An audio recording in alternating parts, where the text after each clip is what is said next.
Hey there guys, welcome back to Arsenal Fan TV. This is the preview for the game on Sunday. Arsenal travelling to the Stadium of Light to face Sunderland, which should be an interesting game. Both teams needing a win. We need 3 points to ensure that we've at least got Champions League football to look forward to next season, and Sunderland need 3 points to really, stand any chance of remaining in the Premier League for the 2016-17 season. So it should be a very intense game, and one that I would say I'm looking forward to, but in the context of the season, it doesn't really hold a lot of significance in terms of the bigger picture. But we do at least need to secure a top 4 finish if we want to attract the best players over the course of the summer transfer window. So it's a game that I see as a vital one in terms of securing a top 4 finish. But Sunderland go into this game with a lot of confidence. Just had a 3-0 win against fellow relegation threatened team Norwich City, so they've got a lot of confidence behind them. Played very well in that game, and one thing that I've been noticing with Sunderland over the past couple of months is, although they haven't been getting the results, they have been playing exciting football. They're a very dynamic team at times. They've got a very good striker in Jermaine Defoe, who's actually scored more goals than Olivier Giroud this season.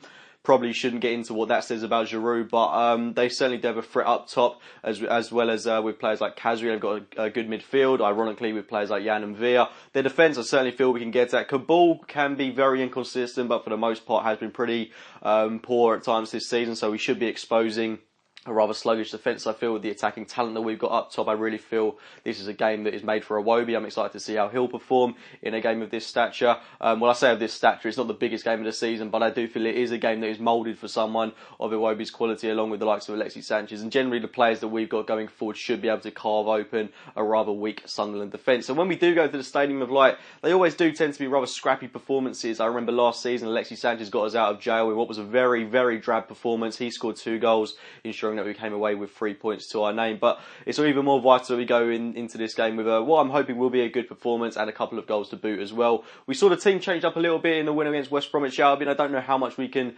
take from that game. We were playing a very deflated West Bromwich Albion side that didn't have a lot to play for over the course of the remaining games of the season, so I don't think we can look into that game too much. But I mean, I was excited by the changes that we made. Ramsey came in. I felt he did a very good job in midfield alongside Mohamed El-Nene. Admittedly, was frustrating whenever he got a chance in front of goal, but his general midfield play I thought was very good. He does tend to play a lot better when he's got a ball-playing player alongside him, such as Mohamed El-Nene, as opposed to someone like Coughlin, who's going to get stuck in, do the dirty side of the game that little bit more. But I don't feel that Coughlin really does deserve to be dropped, so I'd bring him back ahead of Ramsey in this match. And apart from that, there's not a lot to change about the team. I'd keep Per Mertesacker in ahead of Gabriel. I felt we looked a lot more calm and resolute in defence. My team in full would have to be Petr Cech in goal, Hector Bellerin at right back, Per Mertesacker, Laurent Koscielny, Nacho Monreal, Francis Coughlin, Mohamed El-Nene, Alexis Sanchez, Mesut Ozil, Alex Iwobi, and Danny Welbeck up top. It goes without saying that Danny Welbeck should come in that striking role again, or possibly we could look to utilise Theo Walcott in that position, in that striking role, possibly to give him some kind of an opportunity to win back his place in this Arsenal team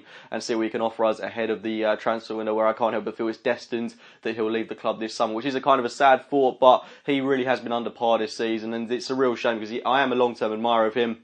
And it's annoying that he hasn't delivered on all the promise that we've had from him over the past decade. But those are my thoughts going into the game anyway. Please do get your team lineups and your score predictions in the comments box below. I'm going to go for a 2-0 win to the Arsenal. Please do drop a like on the video if you have enjoyed it. Subscribe to Arsenal Fan TV. And as always, I'll be speaking to you very, very soon.